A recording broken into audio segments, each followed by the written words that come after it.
बच्चे आपसे झूठ बोलकर बाहर जाना शुरू कर चुके हैं और आप ये बात जान चुके हैं, लेकिन अब इसको क्या करें और कैसे बदलें और इस चीज का कारण क्या था, वीडियो में अंत तक देखिए और जानें। बच्चे अक्सर ये सोचते हैं कि जब उनकी बात को बोलेंगे वो तो वो रिजेक्ट हो जाएगी, उसमें या तो उन्हें रिजेक्शन मिलेगी या पनिशमेंट मिलेगी, तो इस डर से वो अपनी बात को बताना बंद कर देते हैं। बच्चे को एक फ्रीडम की, एक स्पेस की नीड होती है। जब वो ये सोचता है कि मुझे फ्रीडम चाहिए लाइफ में, मुझे स्पेस चाहिए अपनी लाइफ में, मैं अपनी एक स्पेस क्रिएट करना चाहता हूँ, उस वक्त भी बच्चा आपसे झूठ बोल के अपने लिए एक स्पेस क्रिएट करना स्टार्ट करता है। पीयर प्रेशर बहुत होता है, उनको वैलिडेशन देने का बहुत मन करता है कि मेरे जो फ्रेंड्स हैं मैं उनको बता सकूं कि मैं किसी से डरता नहीं हूं और मैं उनके हिसाब से भी चल सकता हूं क्योंकि मेरा एक पर्सनल स्पेस है, मेरा एक इंडिपेंडेंस है। तो इन दो पॉइंट्स के चलते वो उनको भी साबित करना होता है और पीयर प्रेशर के कारण भी बच्चा आपसे झूठ बोलना शुरू कर देता है। कॉन्फ्लिक्ट्स को अवॉइड करने के लिए भी बच्चा झूठ बोलना शुरू कर देता है। कही होगी तो आपने उस बात पे कोई और बात क्रिएट कर दी होगी, कोई कॉन्फ्लिक्ट खड़ा हो गया होगा, कोई झगड़ा नेगेटिव डायरेक्शन में चला जाता है, तो उन चीजों को वो पहले ही अवॉइड करने के लिए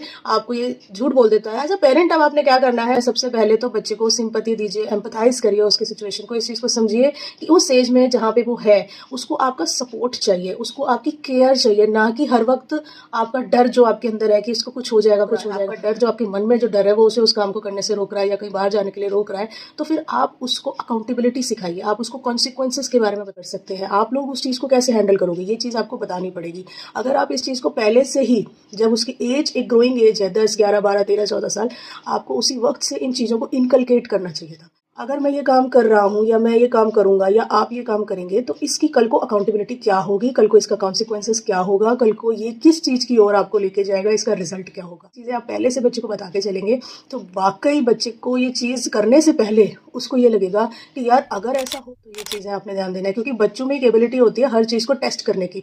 करते हैं तो वो किस डायरेक्शन में जाएगी, मैं ये करके देखता हूँ कि कल को ये ऐसा होगा या नहीं होगा। तो ये जो टेस्टिंग की क्वालिटीज होती है ये भी बच्चों में होती है। इसकी रिस्क लेने में उनको बहुत अच्छा लगता है, रिस्क लेना। तो ये बच्चों की जो ब्रेन की कैपेसिटी इस समय डेवलप हो रही होती है, उसके कारण ये रिस्क टेकिंग फैक्टर्स डेवलप होते हैं, तो वो झूठ भी बोलना शुरू कर देते हैं। ये भी एक तरीके का रिस्क टेकिंग एबिलिटीज है, चेंजेस हैं जो बच्चों में होना शुरू होते हैं। तो इसके लिए आपको बच्चों को जज नहीं करना है, क्योंकि बच्चों को सबसे पहले डर यही होता है कि अगर मैंने पेरेंट्स को बता दिया तो मुझे जज करें। आपको खुद भी बच्चों के सामने झूठ बोल के कहीं नहीं जाना चाहिए। अगर आपने बच्चों के सामने एक बार, 2 बार, 3 बार, 4 बार, कईयों बार झूठ बोल के आप किसी और सीखेंगे। It is all life skill.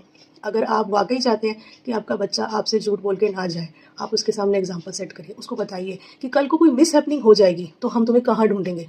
जहां तुम बता के जाओगे एटलीस्ट हम वहां तुम्हें ढूंढ सकते हैं। क्योंकि देखिए पॉजिटिव कॉन्सिक्वेंसेस जब तक है हमें बहुत अच्छा लगता है, कल को कोई नेगेटिव कॉन्सिक्वेंसेस हो जाते हैं तो वी चलनी है, उनको इनकलकेट करिए ये हैबिट, पहले अपने में फिर बच्चों में।